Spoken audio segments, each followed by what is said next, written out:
Welcome to the Teacher's Toolbox, where we share practical tools to keep your teaching running smoothly. Let's grab today's tool and get started. Today we have SkilRedi Fam Course 2026, with special guests from the SkilRedi development team. Well, hey everybody, welcome to our FAM course for SkilRedi. FAM course meaning familiarization course. It's a common term in aviation world. When someone gets assigned to a new aircraft or a new airframe, they'll send them off to a FAM course at like Boeing, so they learn everything about it. So we've adopted that language. Crystal is going to get us started with introductions. Just wanted to kick it off there. So hi, Crystal. Hi guys, I'm just saying hello. I'm not the subject matter expert here today, but wanted to say hi. Thanks for being here. I'm Crystal McGuire, Executive Director of Choose Aerospace, and so I'm going to leave all the good training to our good Director of Operations, Kelly Filgo, who you guys probably all know and love now, and then our partners over at SkilRedi. So just a high-level overview. I know we got a couple new folks in the room. So Choose Aerospace partners with Clemson University to develop content that is pushed out through a learning management system. SkilRedi, Zachary, Austin, and Trey are on our support team and development team over at SkilRedi. So they're going to be here to kind of add some color and help Kelly through some Q&A as we go through. But we know it's school kickoff time. We've got a lot of programs that are onboarding right now. I know we've gotten a lot of questions from you guys. Thank you, and agreements that we're negotiating and all that. So appreciate your patience. August is always a busy time of year. But happy to have you guys on. I hope this is a good resource for you as we kick off, knowing a lot of you are new to the LMS. We've got, I think, a couple of cool new features to show. So even if you're returning school, you should be able to learn a little today. And we also record this. We'll use it as a resource. I know not everybody was able to join us today. Not everybody is back in school yet, but Kelly will make sure to get this posted so you can use it as a resource in the future and those that weren't able to join us. So with that, I'll hand it over to Kelly. Thanks everybody for being here. Thanks for teeing that up, Crystal. So we've got, looks like, we've got about 10 people in the room, so that's great. Welcome. You came in muted, but you can unmute yourself, I believe. Somebody test that. And if you do have a question while we're going, feel free to use that raise your hand button over here. Looks like that. And a little hand pops up. And that would be pretty helpful for us to be able to just manage the meeting. So I've got a little agenda set up over here that I'll be referencing. And the first thing on that agenda will be to help anyone get registered. Let's see. Jess says she can't unmute, but they do have chat. So sorry about that. I thought I set it up where you could unmute yourself. All right. Well, Kelly, I'll help you man the chat too. I know everybody has access That'd to be it, great, but that's I'll over here on help this man the screen. chat and the Q&A. So you guys feel free to use either one. I'll keep an eye on it. Nice. Thank you. Thank you for that. Okay. So number one, let's start sharing my screen. All right. So yeah, you pop open your My Courses page. Your students will see the same thing when they get registered. And they'll use that same registration that you just used to create their accounts. When your students are creating accounts, they have an opportunity to create their own username. I highly recommend you give them some rules for doing that so you don't get odd or possibly not suitable for school usernames on there. Also in the grade book, it shows grades by usernames. Would be very useful if you give them some sort of rule like first name, last initial, or whatever, however you want to set that up. But something that makes it pretty obvious what their username, who the user is. Okay. I can go to sort this My Courses list. It's nice to do it by title. Otherwise, it shows up by what course you've been most active in lately. So I always pop it into alphabetical order. And I know it's on the second page, so pardon my fast scrolling. I'm going to go to 2. And here's safety and grad ups. Now you notice I've got several variations of these courses just because I help manage one of our corporate users, so I've got access to their accounts. I do not have access to your school accounts. We just don't do that for FERPA rules. But if you did, for whatever reason, have multiple courses, you can go here. You can see I've got 3 iterations of safety. One of them was last year's course. This one here is the corporate account that I help with. And here's my new one. And I can see that when that course ends. So if you do wind up having multiple, or for whatever reason, have multiple iterations of a course, you can tell which one you need to look at by the course end date. That'll help you. Also, it's got tagged right here, 2026-27. That means that's the courses that our friends at SkilRedi just got put together, and they activated them last week, and yesterday they finished getting those set up. You can look here. This is last year's version of the class, right? 2025-26. Okay. So I'll go in to the course, Safety, Ground Operation and Servicing. I'm in the right course. Up here in the upper left corner, this would put your username. This is for the Choose Aerospace support user. Your school name or your organization name should show up there. What you have next to that is a code that is based on an FAA code, so that we can tell where we're matching up with their curriculum. Okay, and then you get the course name. All right, let's see. We did creation. Yeah, let's just start working through the tabs. Right, here's all the tabs. These are the different tools that we have available to us. Students do not see handouts or instructor. They just see course progress, dates, and ebooks. So I'm going to cover those first. And course is probably the more complicated one. But what the LMS does is it gives you a list of everything that's required to do in the course, right? We earn credit for this course when we have done all of the graded assessments, and we've got a combined score of 70% or higher. I'll show you how to track that in a little bit, but I just want to show you that really what you do is this is kind of like a work order, like you would have in a job situation, where it's an order of operations for you to get through the course, or for your students to get through the course. Okay, so we've got overview. You know what? I need to probably make that a little bigger. There. We've got the overview, which these are all the little expandable menus, right? So we pop open the overview and it tells us, okay, looks like we need to do our course pretest, and we're going to go through our course introduction. And when we complete these tasks, this little checkbox over here lights up green, lets us know that we've done it. A little hint on the reading tasks. There's several pages that we're just going to read through and look at some pictures. That will light up green when your student has scrolled to the bottom, and it's basically just on a timer. There's no way to know that, there's no eye tracker that can't tell that they've actually read the page, but there's a timer on that page. So once they scroll all the way to the bottom, that timer is going to start. So if they get a little stuck, or if they're saying, hey, I can't get that light to turn green, that's it. Don't tell them that like right up front, but it is a good way to have them, or that's how you would make sure that they're getting their checkbooks. Okay. Returning teachers, you may see something new here, and that is a posted time for how long that task should take. So overview, it total is 25 minutes. It's 19 minutes on the course pretest and 6 minutes on the introduction page. That is very useful information. Thank you, SkilRedi, for putting that right out there where everybody can see it. I love that.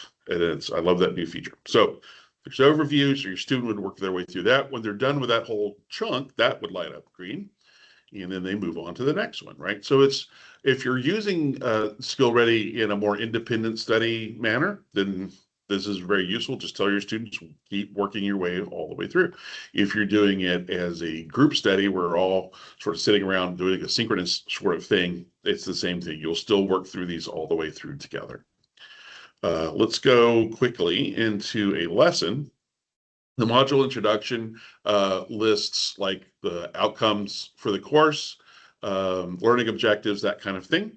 So if I'll go ahead and show it. There'll be a lesson plan and handouts here for you. I'm not going to wait for it to load. Welcome. Here's the module overview.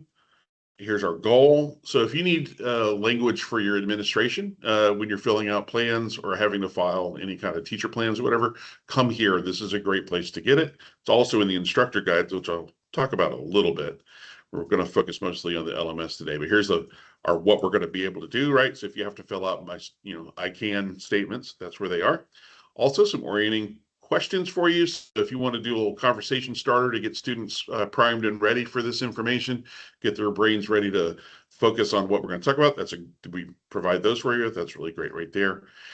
And then it's also listed as the standards that we're teaching this to. These are all codes that correspond to what's called the Airman Certification Standards. And there's a link right there that'll take you to those. That is the learning outcomes that the FAA dictates that an aviation maintenance school has to teach to, right? That's what here's the learning outcomes, and this is also what what the FAA is going to test them on later. So that's listed out there with the module and lesson number, the 1.2 would be module 1, lesson 2. So that's where we're going to hit them. All right, so that's all there for you. Collapse that. Let's go into a lesson. So you can twirl the lesson down so you can see the whole thing. Every step of the lesson is even laid out here for you. And again, these little icons will light up green when the task is accomplished. That's how you students know where they've left off. I'm going to go straight to the video lesson. There's a little primer there that gives us the lesson outcomes. And I don't think you're going to be able to hear because I didn't tell it to do audio, but we do have a new presenters in our courses. They're going to be a little more relatable to your students, so we're excited about that. And so I just want to walk you through a couple of the accommodations features when they're watching videos. We've got closed captioning, which is running right there, and it is not auto-generated. It is a scripted caption or closed captioning, which is great. I've had students on these accommodations before, and they said that the auto-generated is just terrible. And then also, this is cool, you can get a running script over here on the side by clicking the little quote button. You see how it follows along with the presenter. And if the student's watching this at their own pace and they want to go back a little bit, you can actually just click on the script and it'll take you back to that part. It's a really cool feature. I love that. So as far as making sure if your accommodations office says, hey, whoa, you're showing videos, do you have your closed captioning? Yes, you do, as a matter of fact. So it's really, really well done. Oh, also, you can adjust playback speeds. Click on it, which is kind of fun. I always like that. Oh, I can listen a lot faster than I can talk, so you can speed those up if you need to. Excuse me, you can pop them out, fill the screen if you like as well. All right. So that's what the videos look like. You get sort of, there are reading tasks, but there's also graphics here. We're going to be, what do we do with this one? Select appropriate work floor attire for each tab. Yes, that's right. I want short hair. I want no rings. I want clean hands, and I want a bump cap. Yay, I'm ready to work. So we have a lot of those kind of little fun things too. All right. That up. So that would be, and then at the end of the modules, we have, this working all the way through, step by step. There's a summary. This is just sort of wraps up the learning outcomes, and then you also have an activity at the end, and this is a graded assessment. Every lesson has one, every module has one, and every course has one, and that's what your grade is going to be based on. So students will come through here. This is one where they, looks like a multi-select if it's the squares, right? And they'll submit. I just randomly picked some, so I got that wrong. You can work your way all the way through. There are some drag and drop items as well. So there's a couple of different ways that we do our assessments. So those are in there. Please make sure your students are doing the assessments at the end of every lesson, module, and course, because that is what their grade is based on, and getting their completion certificate for the course is based on that grade. Okay, so very important that they're doing that kind of thing. All right, that is spending enough time working through the course outline, because I want to show you some other things. We'll show you progress in a minute. I want to talk just real quickly about dates, because this is fast, because we don't really use the dates in this. SkilRedi is set up. We're not the only user of SkilRedi, so it's like Canvas or Blackboard. That is a tool that if you are assigning deadlines for things, that you can put all those in there. We don't use that feature, but it is part of the environment, so it is going to be there for your students. The next two things are instructor tools, which I'll talk about shortly. One of the things you do in your courses, in your lessons, is you might have to reference a text that the FAA produces and puts out. It's got a very boring name. It's called the FAA 8083-30B. They really like their codes on their books, but that is the general knowledge textbook that the FAA puts out, it aligns with the certification standards, the airman certification standards. So this is the go-to place for finding answers in the assessments and that kind of thing. What's nice is it's a fairly thick book, but in Choose Aerospace, we have it set up so that you only get the relevant chapters for the course that you're in. Right now, for this course, we only need one chapter. For a few of the classes, there are multiple chapters to reference. I highly recommend that your students right-click that and then open that link in a new tab or in a new window. That way they can keep their lesson up and they can have the book in another window. That way they can go back and forth very easily. Otherwise, they're going to have to go back to the menu and tab back and forth and back and forth. Not very efficient way to work. So just have them right-click that thing and then open it up in a new tab or window. They can go and do all this. And I would love to show you that there is a search feature, right? There is nothing wrong with using a search feature to get your questions answered, right? In aviation maintenance, we do not memorize facts and figures for our work tasks. That's a big no-no. In fact, there are regulations that state you have to have your source material available while you're working, which generally means a manual on the table while you're doing your task. So it is perfectly acceptable for your students while they're doing their lesson tasks to have this book open and reference it and use that find button, right? There's no point in scrolling all day long looking for a word. Let's teach them to work efficiently so that they can work accurately, okay? We love doing that. And it's up to you as the teacher when you get to the module assessments and the course assessments about using that as well. So yeah, if you want to make, if you want to give access to that for your students during their testing, I think that's perfectly fine because that's how we work in the industry is we go and get the right reference so that we get the right answer. Okay, that's the ebook. Let's talk about, at this point, how to get your students into your courses, all right?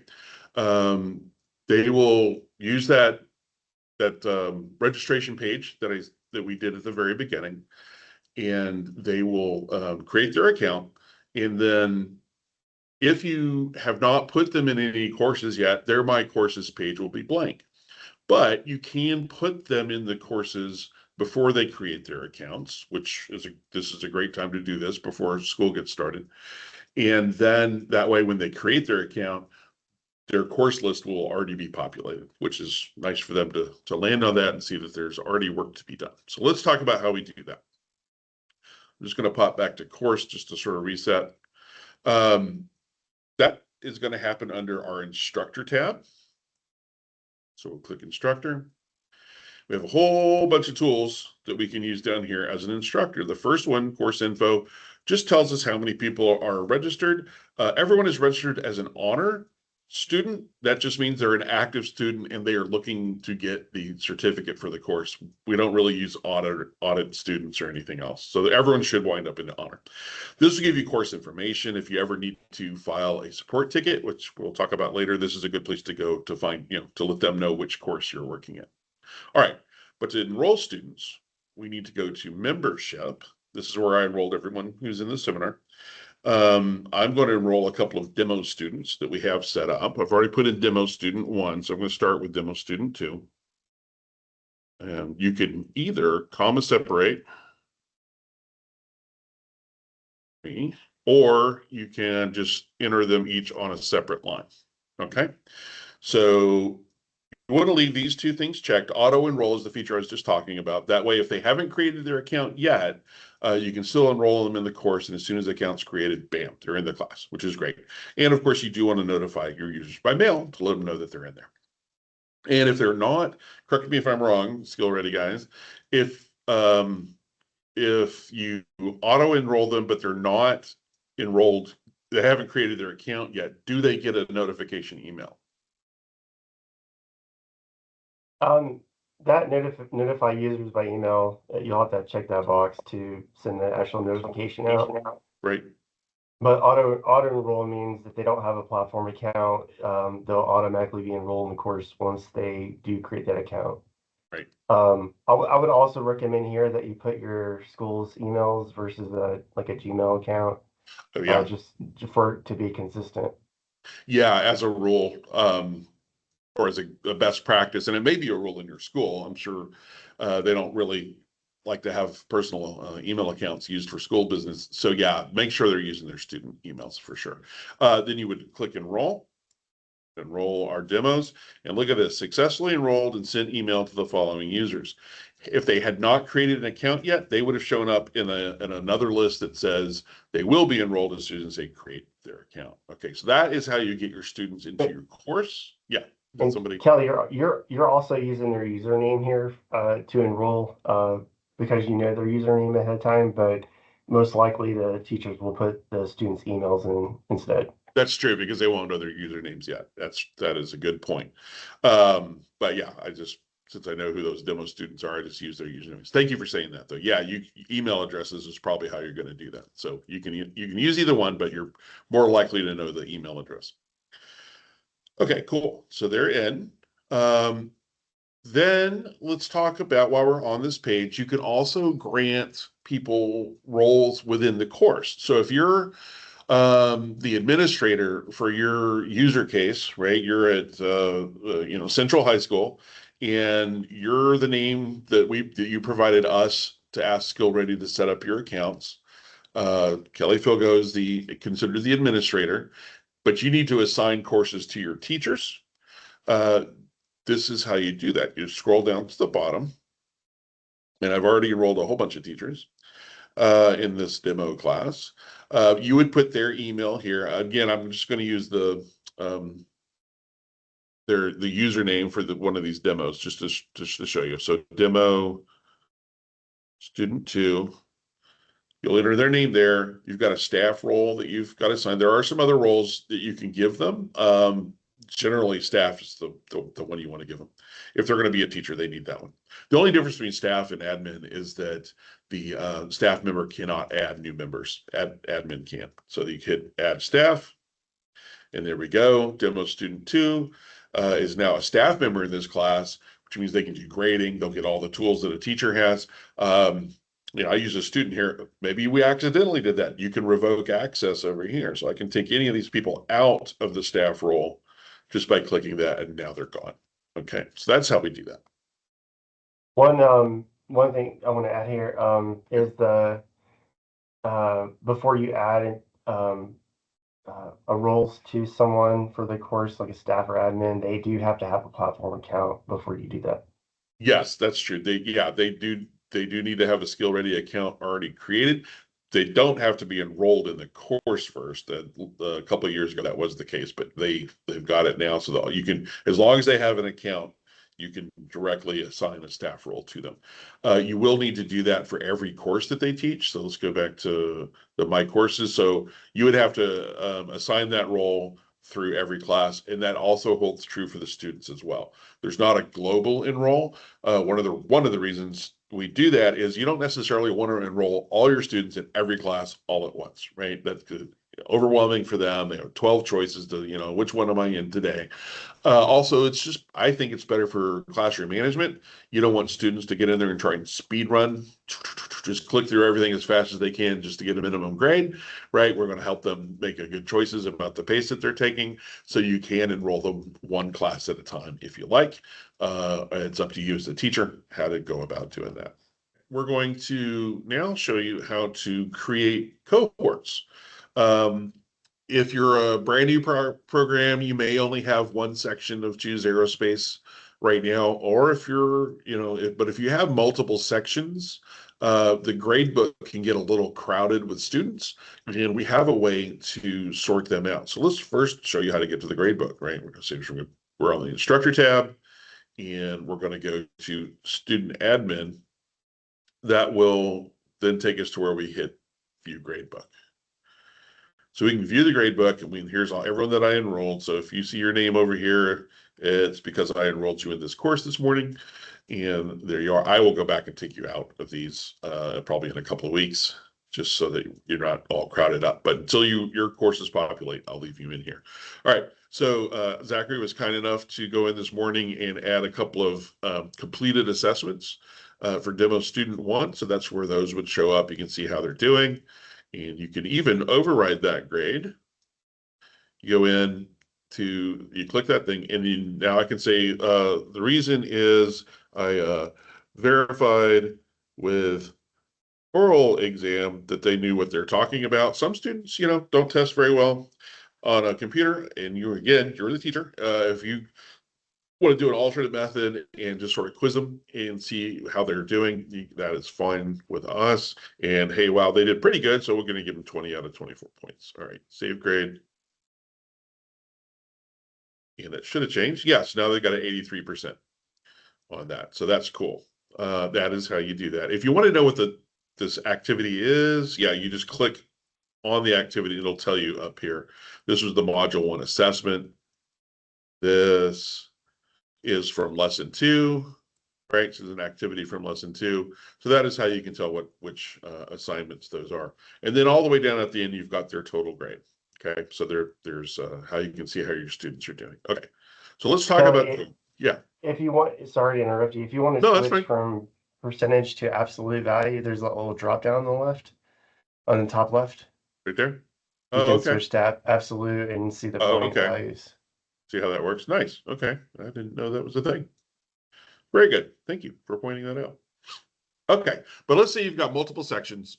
You got a morning class, you got an afternoon class, or you're running course set A, first 6 courses over here, and course set B over here. For whatever reason, you can create a cohort, and I will show you how to do that, and then we'll come back to the dashboard and show you the results. Okay, so instructor, and now we're going to say cohorts. I already created one. For you enable the cohorts. I created one called Alpha. There was a default group in the course already. But let's say, so I've got Alpha. I'm not going to call it Alpha. We'll keep it with Alpha. I'm going to create a beta group. So I just hit add cohort, create beta group. I want to leave cohort assignment manual. I want to be able to tell SkilRedi exactly who I want in each cohort. And then we don't use the content groups in our content, so don't worry about that. And we'll save that cohort. Cool. So now we're working in beta cohort. And if I want to enter some students in there, I can, just like enrolling them in a course, do demo students 3. Did I spell that right? Yes. Yes. All right. And I hit add learners, and now they've been added to this cohort. That's awesome. Now let me show you how we filter for cohorts. So instructor, student admin, we're going to go to the grade book, and I put all of our, all you guys that were in, that had already had accounts this morning, I put you in cohort Alpha. You can separate the cohorts by hitting edit filters, scroll on down cohorts, and I can say cohort Alpha, and now it's only 9 of the 20 learners, right? So Amanda and Cranford and Benjamin, all these folks are now, looks like Daniel's already doing some work. Good for you, Daniel. So they are in cohort A, but I don't have the entire class in here. So this is how you would filter these out so that you can see the different groups. I can go and say, let's look at afternoon classes, cohort beta. It's just got those 2 students in it. Or I can go back to all my students, and now you can see 13 of 20 total learners. What this is telling me right here is I have 7 staff members in this course. Normally you wouldn't have that big of a disparity in those numbers, but that's the difference, right? So that's what that means. Okay. Kelly, also on that left panel, there's the assignments drop down. Yeah. That's another way to see what the assignment means on the gradebook. Okay, you can isolate it that way and just see the one. Nice. Oh, and it gives you the, yeah, okay. And they're just that activity and their total grade. Nice. I had never played with that. Cool. All right. And I suppose if you wanted to just filter for grades, I want to make sure I've got a list of the students I might need to go talk to about this particular assignment. You could filter for assignment and then give me everyone who's scored below X. And then you have that. Now that's for when you're managing, 100 students, right? That was when that would come in handy. If you've only got 15 students, it's pretty easy to just look at the grade book. In the the module assessments, there's something that we call an open response assessment. It's essentially an essay, a short essay answer. It's a text box. There's a question and there's a prompt, and there's a text box where they're going to enter their answers. This is another way to assess, right? Multiple paths to assessment. It makes for better assessments. This is also giving them a little bit of practice towards when they get to the other end of this whole pathway to earning their airframe and powerplant certificates. They're going to be tested by a designated mechanical examiner, and part of that test is called the oral portion of the test, where they sit there and they ask them questions and they respond, with spoken language. And this is a good way to start introducing that idea and to help them start practicing their written and their oral communication skills. Those are tagged as skills that A&P needs in the ONET assessment of the KSA's knowledge, skills, and attitudes. So yeah, this gives us a way to practice that, and also for you to give them feedback. So there's a special part of the teacher tools where we do that. So we would go instructor, and now we say open responses. These are a portion of the grades that you see in the grade book, right? So the written response questions don't show up in the grade book because they're only a subset of a grade, right? So anyway, to grade them and to know if we need to do any grading, we go over here and we click on open responses. And we look under, you're a staff member if you're a teacher. So you look under staff, and this one says, hey, look, you've got two students, or one student has done two assessments. There are two assessments that you need to go grade, right? So it's your grading period. You want to get in here, knock out a few of these. So you go here and you say, okay, I've got two of them that I need to grade. And then you can look at this column and you can see exactly where they are. So Module 1, Critical Thinking 1, has one submission. And also Module 1, Critical Thinking number 2, has an assessment to be graded. All right, so we're going to view and grade responses on this assessment. Okay, ungraded, that's the tag I was looking for. Demo student 1 at this time turned in their writing assignment for this question, and it has not been graded yet. So normally there'd be a whole list of these, but for our example, we just have the one. So I'll highlight it, or you can highlight all of them if you've got a long list. And I'll view selected responses. So here we are. If you've ever used Canvas or Blackboard and you've done the grading written work, this works just the same way. We've got the student name, we've got the status of the question, ungraded.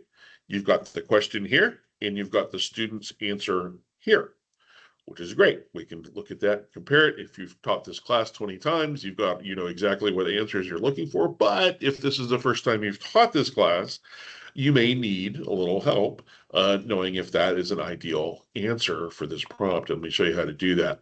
You can show rubric, and this will show you the grading rubric. We've got two sort of components that we grade for. One is, do they portray the topics related to this question? And if they're way off topic, you give them 0 points. If they're nailing it, they're talking exactly about what we need to talk about, they get 4 points.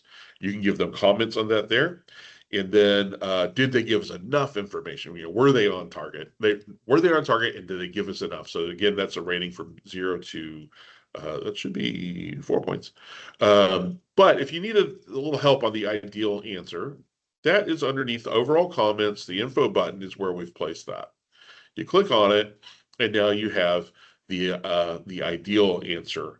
Because again, in written assessments, it's up to you to decide if they've mastered it or not.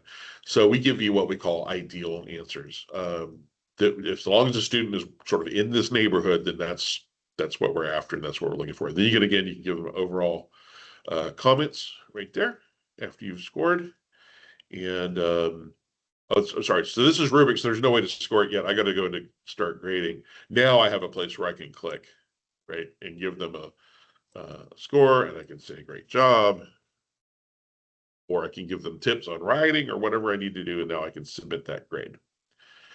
If you ever have to come back and override it, it's there. So now look at that. The tag changed, grading completed. They got a 6 out of 7. Everything's great.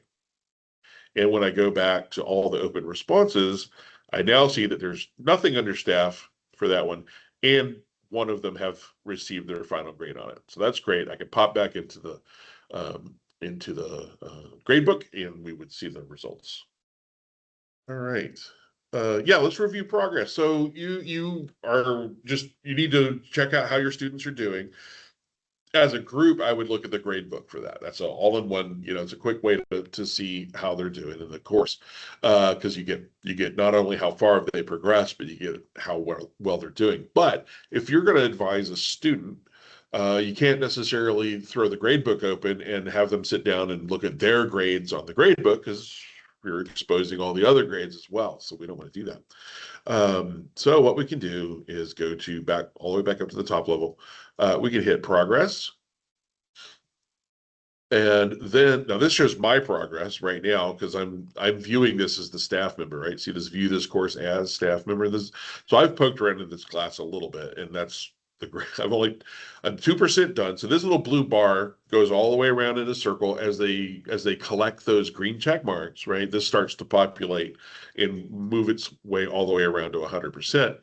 That is not used for the granting of the course end of course certificate for passing the course. The only thing that's factored in that is our grades, right? So everything on this line, this is kind of like the little racehorse going across the little track.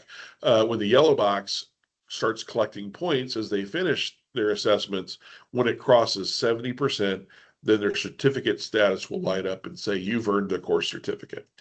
Now, you may want them to not only complete 70%, but also go around and get, maybe 80% of the course completed or something like that. There is a way to limit the certificates that might be a little more advanced for what we're doing here. If you ever find yourself in that situation, just reach out and I will show you how to do it. I don't want to spend too much time diving into that. But let's talk about student progress again. Sorry. Completions, grades, and you scroll down, and then you've got the overall categories of grades and their weights. You got the activities, module reinforcement, that's the stuff that we do inside the lessons.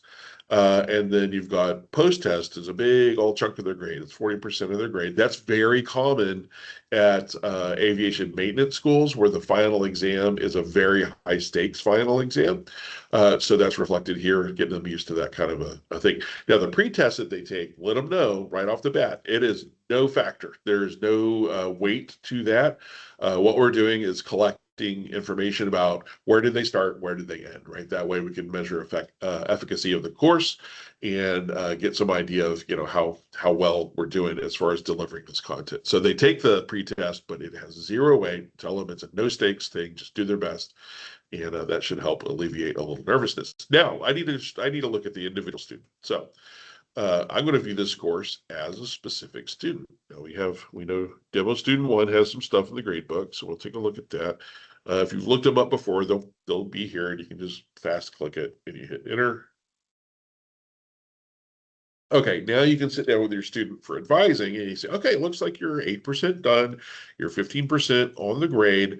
And correct me if I'm wrong, SkilRedi friends, this is not it does not ignore zeros. It includes zeros. Like there's a way to set up a grade book in an LMS where it says ignore any zero or non-graded items, right? And that way that may show that they have a 90 in the class because they've gotten a 90% on the work they've done. We don't do that here because we want them to be goal-oriented. We want to show them that, hey, you still have a lot of work to do in this class. So this grade reflects a cumulative sort of how they're doing overall and how far they have yet to go. I think that's a nice way to do this. So that's there. They'll see that. Kelly, so that certificate on the right, so if they did, I just overrode Yeah, I thought that might be that certificate of completion, granting them exception for certificate. Right. That's why we see that on the right. Just to let you know. Yeah, that's cool though. I'll be able to show what the certificate looks like. So thank you, for doing that. Yeah, so this student hasn't earned it yet, but Zachary just went in sort of the back end and granted an exception so that the student has it. We wouldn't normally do that, but that way we can show you the certificate today. Thank you for doing that. So there's the overall grade summary, and then you get into the detailed grades, right? This has got every module and every lesson.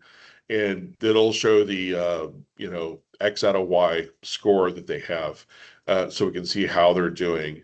And so that you might say, okay, you can give them evaluation on that, and then they can see what they haven't done yet. And by the way, students have access to this too, right? On the student, this actually is what the students would see: course progress, dates, and ebooks. So students can check this on their own, and that might not be a bad way to approach this. To say, student says, "How am I doing?" You say, "Well, go to your computer, pull up your progress." Right? That's another skill that we teach aviation maintenance folks, is to go find answers, right, and know where to look for them. So this is good practice for that. Then you still give them the advice that they need. They can also click on one of these and go direct to that lesson. So if the student wants to know, this is just another way to figure out where they need to come back. If they stepped away and they come back another day, where did they leave off? This will help them see where they left off. So you click, those are all hot links, and it's going to take you straight away to that lesson. Go back to progress real quick. Okay, so they'll be able to track that all the way through, and they can see the progress. They see the little racehorse going down the track, and they also see the circle getting filled in. So lots of ways they can tell how they're doing. So when they're done, and they've earned that certificate, they'll get this guy right here, which they can download. Right, there's a button for download. I'm currently working on revamping this certificate, look and feel this week, or probably early next week. Okay. But it's got the information. It'll have their name. Right now it says Choose Aerospace Support. That would be whoever your school is, whatever your organization is, right? And the name, and then it'll say which course they passed, the name of it. So they've got all this stuff, and this is what they collect. You got to catch them all. They will get all 12 of these once they're completely done. All right. I think the download's available for the student when they view that directly. Okay, then there's a button for them to download the PDF then. Okay, I'm going to jump into support. All right, so a couple of ways to do that. One is you can go to support.skillredi.com.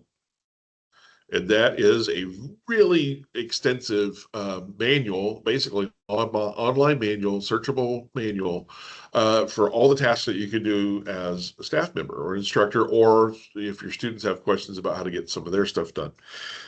You can do that. You can start with just searching the knowledge base, or they've got it kind of chunked down here into categories, and you can drill down and look for the thing you're looking for. They got some popular articles over here. But let's look just at admin instructor. Like if I forget how to set up another staff member, I bet I drill down into instructor dashboard. Yeah, here's all the tabs on the instructor dashboard. So if you can't quite remember how to do something, you can come here. Membership, unenroll. I didn't really talk about that. There's a box or there's a button for unenroll. You do it exactly the same way. You put their names or their emails in there and click the unenroll button.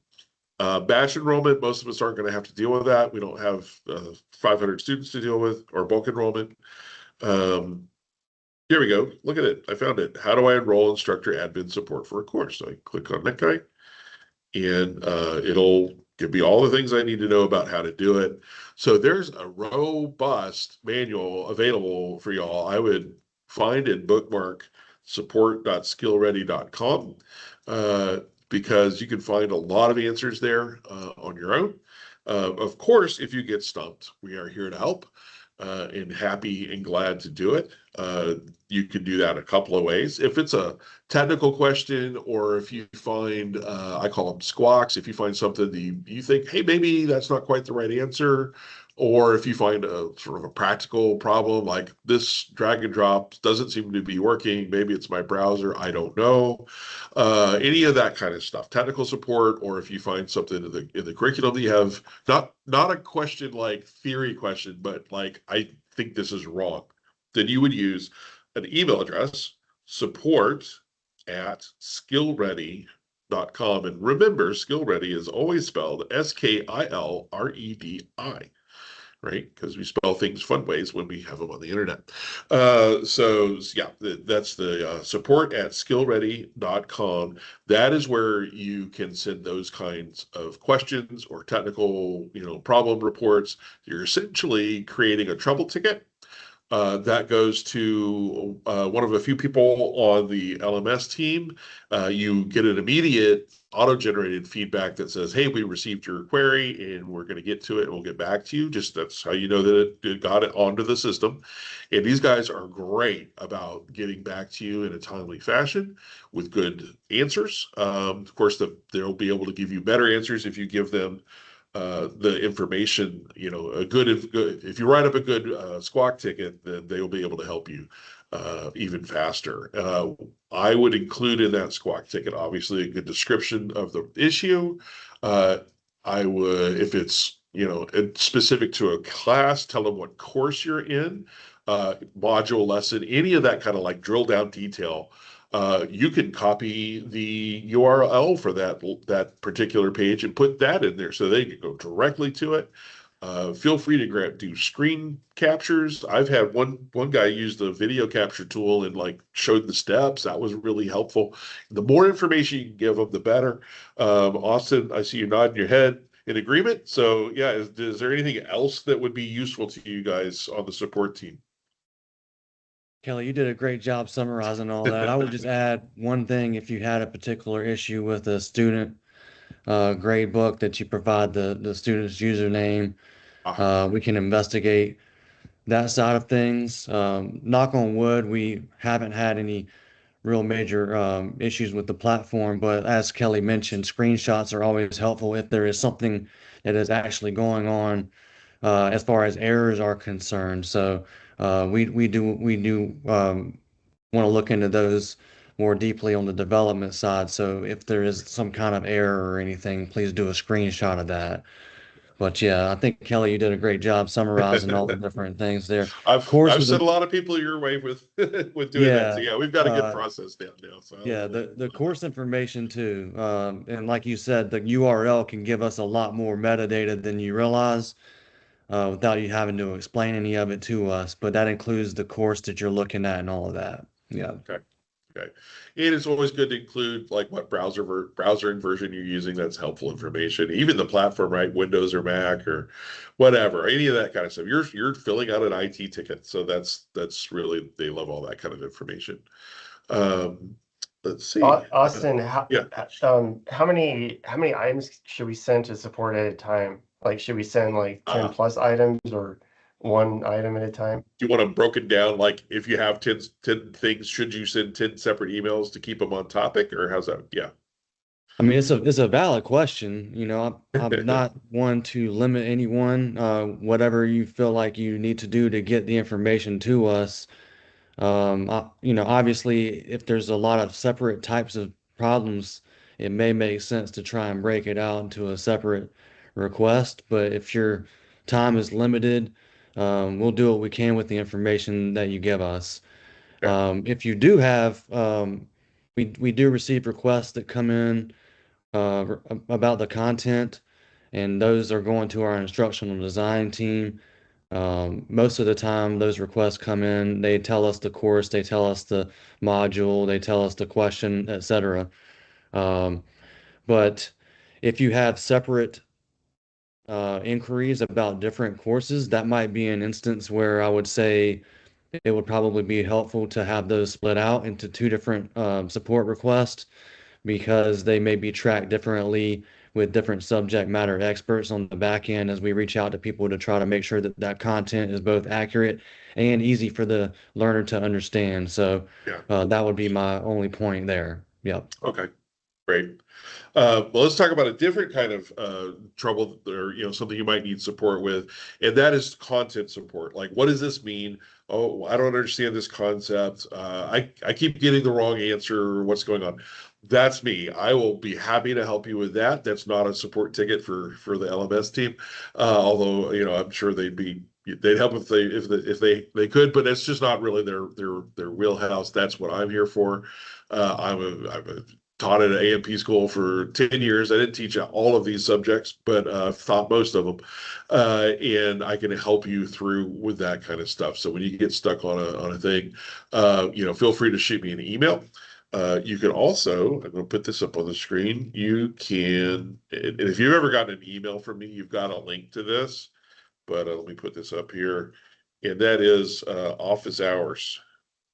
So I keep open office hours, 2-3 hours a day. I try to keep my schedule clear for those. And as long as you give me 12 hours notice, you can book a half hour with me, and would be glad to go over things. Or you can also email your question to me, and I will get a response. I actually keep a folder full of sort of template responses to common questions. There's a few of them that crop up, all the time.